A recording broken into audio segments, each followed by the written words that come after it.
Tinubu submits Masari, Katsina politician's name as running mate. Sources have confirmed that Tinubu submitted his name as a placeholder ahead of the Inec deadline for parties to submit the names of their candidates for the 2023 elections. The running mate of the APC presidential candidate hails from Masari, a village in Kafur local government area of Katsina State. He is the kinsman of retired Honorable Aminu Bello Masari, governor of Katsina.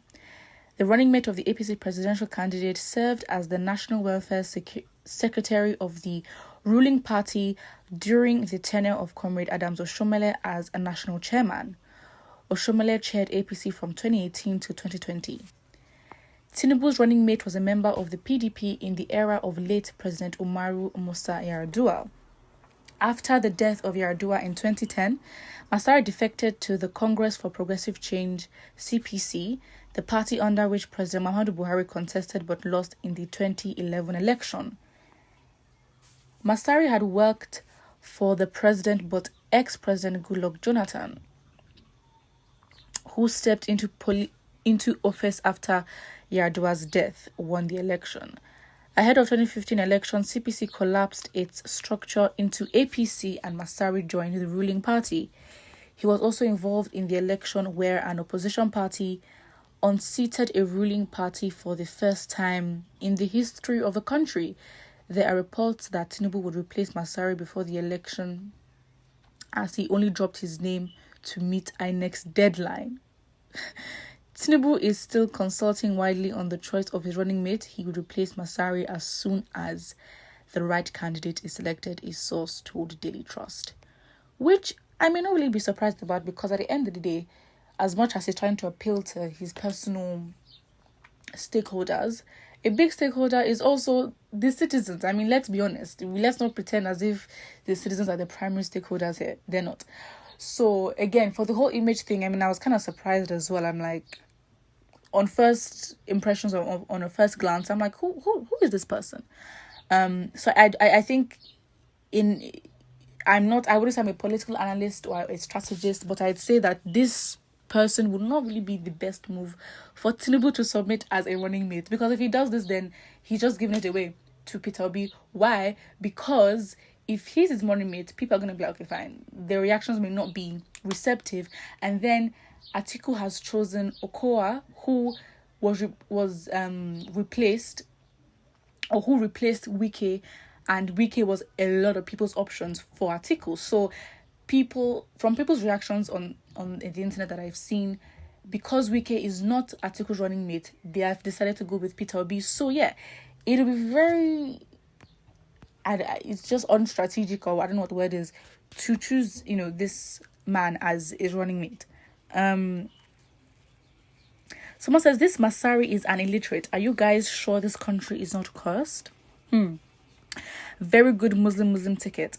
Actually, on that aspect, makes sense. But that is literally shooting himself in the foot, because at the end of the day, look at what Atiku did.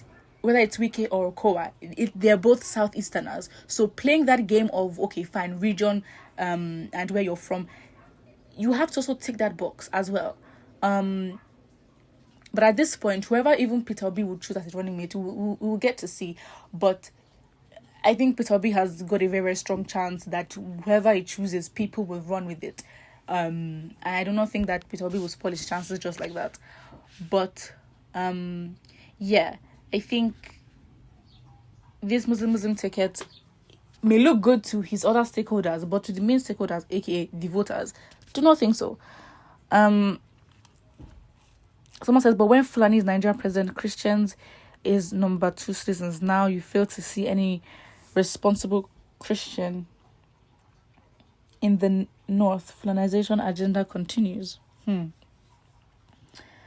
Tinubu is confused. You are still consulting. I laugh at APC as a whole. I think there's a big, whatever your personal affiliations are, or your personal view on Tinubu, I think one thing we should not do, which I think Tinubu would play to his advantage, is that we should not underestimate this man. If you're going to think of a strategist or someone who has the power and the connections and can play his hand to what he likes, it is Tinubu. I mean, look at what people are saying. There are so many arguments as to why he is not fit to be president, which you can argue on, which, to be honest, does seem like a very much fair argument. But look at where he is now. He has come this far. So you cannot underestimate this man, because again, maybe this whole sickness thing, or him not able to hold a flag, or himself not able to talk, or whatever these arguments are, maybe it's all a tactic for people to underestimate him, and then he wins. Again, you cannot underestimate this man. And I think whatever your personal things are, you shouldn't just, and I think the Nigerians can get excited. So because everyone is excited for what their viable option would be, does not mean you underestimate or kick out the other two. That is a very dangerous game to play. So you saying Tinubu is confusing, it may look confusing to you, but you cannot declare that this man is not a strategist. Somebody says Buhari's program of jihadism in Nigeria continues. Wow. Someone says, you see cheating of APC Masai for VP, same state with outgoing President APC allowed poverty to continue policies. It seems that Tinubu has forgotten that Nigeria is made of two major religions, which are Christianity and Islam, and has chosen a vice should be from other religion. This is a major factor to avoid instability. I think, okay, fine. In terms of appealing to the voters and Nigerian sentiments on religion, which is very much big, we can't ignore its effects and try to be objective. We just can't. And where you're from, it's just very... I'm failing to see how this is relevant. I really am. Because even with Peter Obi, yes, him being a Southeasterner, he is not portraying himself as some man of God. And people are labeling him such because he's a good option. And that's why I'm like, let's not get our sentiments to cloud us. The man gives evidence of his character. People are endorsing his character. You go with the facts. You go with what you see. Why you think that because somebody is a cleric or a pastor or from this region is good reason for this person to be good when they go into office, it's really very, for lack of a better word, unwise, because evidence has shown for so many years that it is not the case. Why are we, because again, are you going to say because a leader is Christian, then he would then get away with doing some or agreeing to certain policies? Again, everyone has their personal agendas, and I think as much as your religion is part of your agenda for who you want to be president, you should also have agendas that have to do with the fact of the situation, aka Nigeria needs to be better.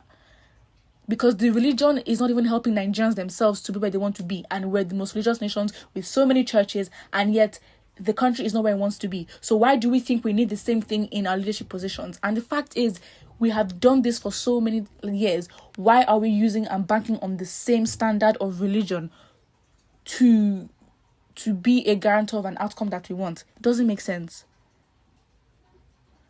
Put what you think about this in the comment section below. And don't forget to like and subscribe.